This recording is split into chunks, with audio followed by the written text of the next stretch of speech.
trip. A couple back-to-backs and some tough travel circumstances, so we'll see how it all goes. You still expect to get Andre back on this trip? Andre is, we're hopeful Andre will play tomorrow. He's questionable right now, and I would expect him to be back at some point on the trip, but we'll see how that goes too. Given those two back-to-backs, as you mentioned, anybody else, any other planned rests? How do you sort of just beyond Steph, just others? Nothing planned, but the guys who play high minutes, the guys who are a little older, they're always candidates to take a game off, especially if they're bumped up a little bit. So like I said, we'll see how it all goes. We're going to play tomorrow and hopefully play well and reassess after each game. When you go up against a guy like Joel Embiid, what's the kind of the game plan to like kind of slow him down a little bit? Well, playing against Joel is like going into a time machine. It's like playing against Patrick Ewing or Shaq or Hakeem Olajuwon. It's a low post game. He will step out and shoot threes and run some DHOs, and he's good with that. But he's one of the few guys in the league now who can dominate a game from the low block, and they've done a great job with their roster. Putting a lot of shooting around him. Doc does a great job.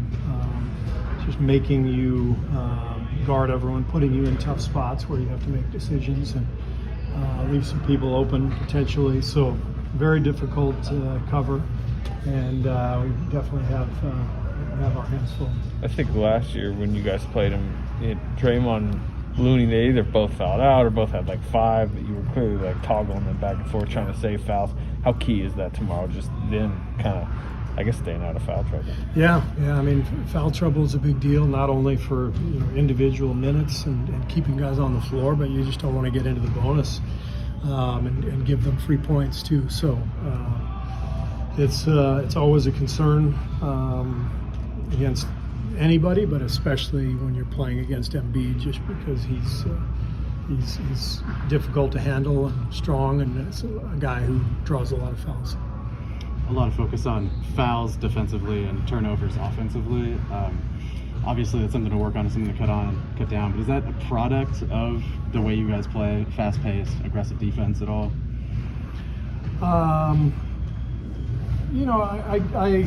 I know we're never going to be, leading the league in fewest turnovers.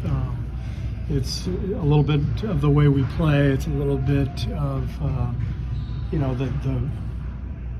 the style in terms of, we want guys to be confident and aggressive, and that if that means a couple extra turnovers, that's okay. But it can't mean 7 or 8 extra turnovers. It can't mean throwing the ball away haphazardly. It's something that we're constantly harping on, but we are aware we're going to, be up there a little bit statistically in terms of total turnovers, and that's okay. But decision making is always important, and then fouling has nothing to do with the way we play. Fouling is up to us. It's our discretion, and to start the year, we made a really big issue out of keeping teams off the foul line. I think a year ago we were either dead last or 29th in free throws allowed, and we started out the season really well, but we've regressed, and it's an area of concern, and we've got to get better with that. We touched on it a little bit the other night, but in talking to Steph and then watching the tape, how much do you think he just wants to get through this? Yeah, it's there's a big spotlight on him, obviously. Just the mere fact that we were talking about it the other night when he was 16 threes away, and we were, unironically speaking about it, shows you the expectations that we all have for Steph, myself included. I think the biggest thing for Steph is just to play. It's this is not like a hitting streak or something that could go away.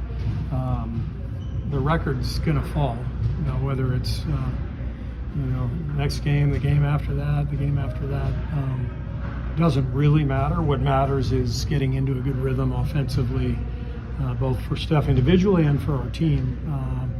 because they go hand in hand. And when he's in rhythm and we're in rhythm, we're tough to beat, and Steph knows that. Do you feel any kind of offensive slippage a little bit lately from maybe a little, 10 games ago? I always pay attention to process, and our process against Portland was great.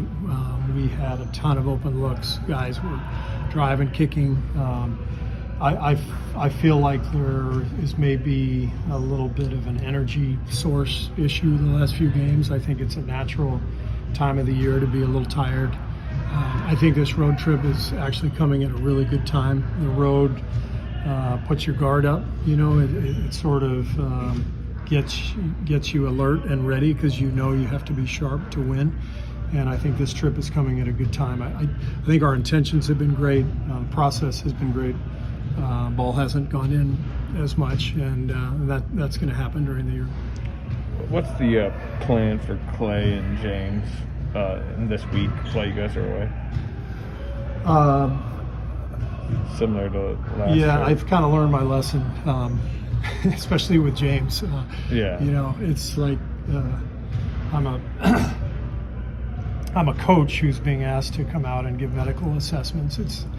I guess it's the equivalent of asking our team doctor about pick and roll coverage. It's like I just come out and say whatever the training staff is saying. So I realize James hasn't come back as quickly as we had said, and I personally said several times. And frankly, I'm just trying to give you the information you guys need.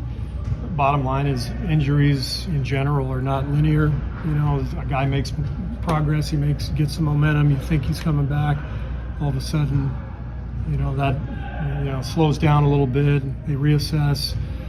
I walk out here, I tell you guys what they just said, and the beat goes on. So James will play when he's ready. I don't know what he's doing while we're gone.